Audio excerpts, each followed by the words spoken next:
बहुत समय पहले की बात है। एक छोटे से गांव में एक गरीब किसान रहता था। उसका नाम मोहन था। मोहन के पास खेती के लिए एक छोटा सा खेत और कुछ मुर्गियां थीं।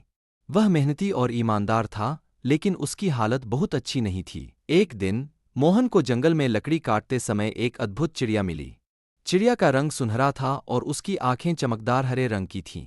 जैसे ही मोहन ने चिड़िया को पकड़ा, वह चहकते हुए बोली, मुझे छोड़ दो और मैं तुम्हें 3 जादुई इच्छाएं पूरी कर दूंगी। मोहन ने सोचा, क्या सच में यह चिड़िया जादुई हो सकती है? लेकिन फिर उसने चिड़िया को छोड़ने का निश्चय किया। चिड़िया ने खुशी से अपनी पंख फैलाए और कहा, अपनी पहली इच्छा बताओ। मोहन ने कहा, मैं चाहता हूं कि मेरी फसल हर साल बढ़िया हो और कभी न खराब हो। चिड़िया ने अपने पंख फड़फड़ाए और कहा, तुम्हारी इच्छा पूरी हो गई है। मोहन ने देखा कि उसके खेत की फसलें तुरंत लहलहाने लगीं।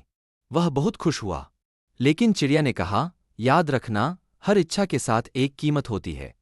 मोहन ने इसे हल्के में लिया और अपनी दूसरी इच्छा मांगी, मुझे ढेर सारा सोना चाहिए।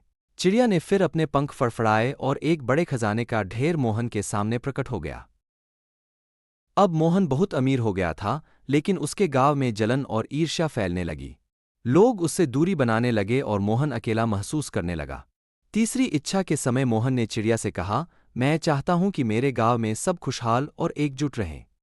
चिड़िया ने अपनी अंतिम बार पंख फड़फड़ाए और गांव के लोगों के दिलों में स्नेह और सहानुभूति भर दी। लोग फिर से मोहन के पास आने लगे और उसके साथ मिलकर खुशहाल जीवन जीने लगे। चिड़िया ने कहा, तुम्हारी सभी इच्छाएं पूरी हो गई हैं। याद रखना, सच्ची खुशी दूसरों के साथ बांटने में है।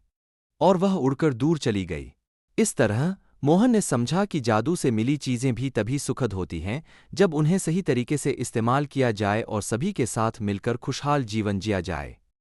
इस कहानी से हमें यह सीखने को मिलता है कि इच्छाओं को पूरा करने से पहले उनकी कीमत और परिणामों को समझना चाहिए और सच्ची खुशी साझा करने और सबकी भलाई में ही होती है।